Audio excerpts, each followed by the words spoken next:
নির্বাচনের জন্য প্রস্তুতি আপনার সবাই এখন থেকে নিতে হবে।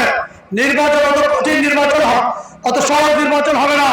এই নির্বাচন কঠিন নির্বাচন, কারণ আপনারা জানেন আমাদের এই দলের বিরুদ্ধে অনেক দৃশ্যমান শক্তি এবং অদৃশ্যমান শক্তি আমাদের বিরুদ্ধে কাজ করছে।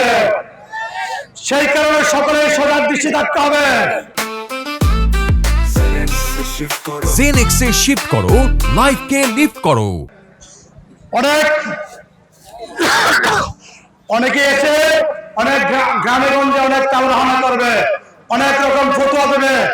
একটা দল আছে, তারা বলে যদি একটা ভোট দেন, ধারি করে একটা ভোট দেন, 18 কোটি মানুষের 9,000 সমান সওয়াব পাবেন। সবাই বলেন নাউজুবিল্লাহ।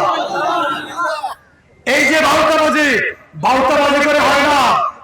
রাজনীতি আর একটা কথা আমি বলি, রাজনীতি করবেন একদিনের জন্য নয়, সামনে নির্বাচন হচ্ছে, নির্বাচনের জন্য বেরকিবাজি নয়।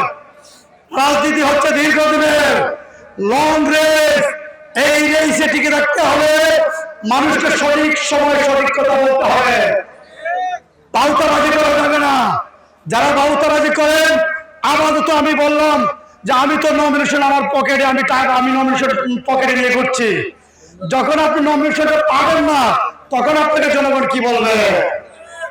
আমি অনুরোধ করব, আপনারা যারা আছেন, সামনে নির্বাচন, এই নির্বাচনে সকলে আমাদের দেশটা তারেক রহমানের পক্ষে, বেগম খালেদা জিয়ার পক্ষে, ধানের শীষের পক্ষে আপনারা সবাই ঘরে ঘরে কাজ করবেন। আর আমাদের এখানে অনেক ক্যান্ডিডেট আছেন, আমরা নির্বাচন করার জন্য প্রস্তুতি নিচ্ছি। অনেকে নির্বাচনের প্রতিযোগিতা থাকবে, প্রতিহিংসা নয়।